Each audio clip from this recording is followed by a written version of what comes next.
Joining me for more on this and everything moving markets, or that could potentially move markets today, is Thomas Hayes, Chairman and Managing Member at Great Hill Capital. He joins me at the desk. Thomas, great to have you. Great to be here, Caroline. Thanks so much for kicking off this Wednesday with us. So we had a whole bunch of news at the top there. I think it's good to start with maybe PPI and your reaction to that, because obviously CPI yesterday seemed good at the headline level, and then investors sort of dug in and might have seen some tariff impact and things like furniture and clothes. At the wholesale level, it's actually cooler than expected. Yeah, and wholesale tends to be the leading indicator. You know, if you look at core CPI yesterday, though, it's important to point out, for the fifth consecutive month, it came in lower than estimates. That's number one. Number two, both headline and core were lower than January and February before tariffs kicked in. So the case for rate cuts is starting to become stronger and stronger. And then PPI today, this is surprising, okay, to come in flat, 0.0. So all these people, the Fed included, rather than being data dependent, being prediction dependent, their predictions are proving to be incorrect. And I think there's going to be pressure to really start to consider at least a 25 basis point cut. 63% odds probably went up this morning for September. It should be July. And I do think if it's not July, which the odds are it won't be, we're going to hear who our next Fed chair is going to be next year, and that the market will start to discount a more dovish Fed, even if Powell sits in the seat until next May. Okay, so would those expectations be incorrect about inflation ticking higher, or have we just not seen the impact of tariffs really hit the inflation data yet? Because we still don't know what overall tariffs are going to be. We have the 10% baseline, but we have threats about even higher tariffs, and some sectoral tariffs that are, already feeling the hit. Yeah, this is waiting for Godot. I mean, it was supposed to be last month was going to be terrible. This month was going to be terrible. Powell's like, is it going to be terrible? I mean, what's comical about the summary of economic projections is that they, in their own projections, acknowledge it's a one-time bump, okay, which we haven't really seen here. And then at the same time, speaking out of both sides of their mouth, they say real GDP is going to decline to 1.4%. That old dog don't hunt. You know, if inflation's going up, you're not going to see that. So pressure's going to be on. But I think as it relates to the overall market, it's a very unique situation because everything appears to be a little bit frothy, a little bit overbought. We've moved over 25% off the lows in just 3 months. But I've been doing this for 2 decades, and what I found is when you have these V-shaped recoveries, they tend to stay overbought for a while because so many people got flushed at the lows and they have to play catch up. As a matter of fact, since 1950, on average, when you have a 25% move off the bottom in 3 months, 12 months later, the market's up another 22.3%. That's a lot of data, 75 years. So could we get some consolidation? Sure. But I wouldn't get too bearish here because Trump's strategy is he punches people in the face and then he offers them an ice pack and they're grateful.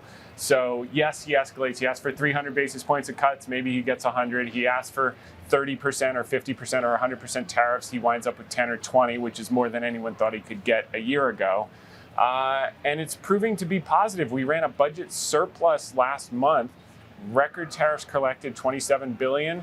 Budget surplus right in line with $27 billion. So then you got tax cuts. You know, we went from bombs and tariffs to tax cuts and growth. And the next phase is going to be deregulation in a massive way for banks, which are going to be able to hold more treasuries with the SLR, supplemental leverage ratio. It's going to bring 10-year yields down. It's going to really kickstart the housing market, which has been left for dead with artificially high rates. Is that priced in, do you think, at these levels? Because there was expectation for deregulation, but if this is ultimately a market that can push higher, is it just playing catch up, or are there real fundamental reasons that this market should push higher? Yeah, and I wouldn't be captivated by the general indices because they're overweighted to Mag 7, whose earnings growth has been decelerating all year and is going to continue to decelerate, partially due to CapEx, partially because the rates were high. I think you could see a lot of companies under the surface, the unmagnificent 493, double and triple over the next couple of years without moving the indices much because their weightings are still so low. So this is going to be a really fertile ground for stock pickers doing bottom-up fundamental analysis that know what they own to make an incredible amount of money in a relatively reasonable amount of time. So if investors have to be a bit more selective in terms of where they're deploying their capital, what's your best advice about where they should be doing just that? Well, I think the housing theme that's been left for dead is a place to start to look. We've got a couple turnarounds for you, but we own companies like Stanley Black & Decker. They're a derivative play on housing and construction, which is 16.2% of the economy. We have Generac, which owns 75% of the home standby generator market. All of these are highly interest rate sensitive. And then we've got Brad Jacobs' company, QXO, which they bought Beacon Roofing Supply. He's going to do a roll-up in building materials. And you know Brad Jacobs from XPO, which was a 50-60 bagger. You know him from United Rentals, which was also a 50-60 bagger. He makes a lot of money for shareholders, and QXO is just getting started. So those are on the housing theme. We were here with Kristen last month. We talked about a stock called Advanced Auto Parts. Discretionary has gotten left for dead in the first half of the year. It's starting to outperform the second half as the consumer confidence comes back. This is a turnaround play. Shane O'Kelly came from Home Depot Supply. He's cleaned up the balance sheet, sold off the Canada business, paid down debt, shut the unprofitable stores. Now he's back in growth mode.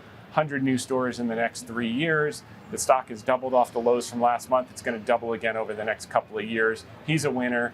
That's an opportunity. And then we got a couple more turnarounds. Which one do you want to hear first? Well, we only have 30 seconds. All right. So Let me give you a brand new one. National Oil Well Varco, okay? NOV Inc. now they call themselves.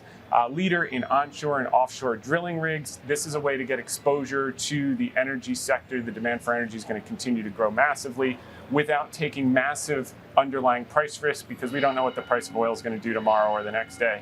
50% install base, and they have a pristine balance sheet, $1.2 billion of cash, only $1.7 billion of debt, $100 billion of free cash flow. They're not diluting shareholders, same share count.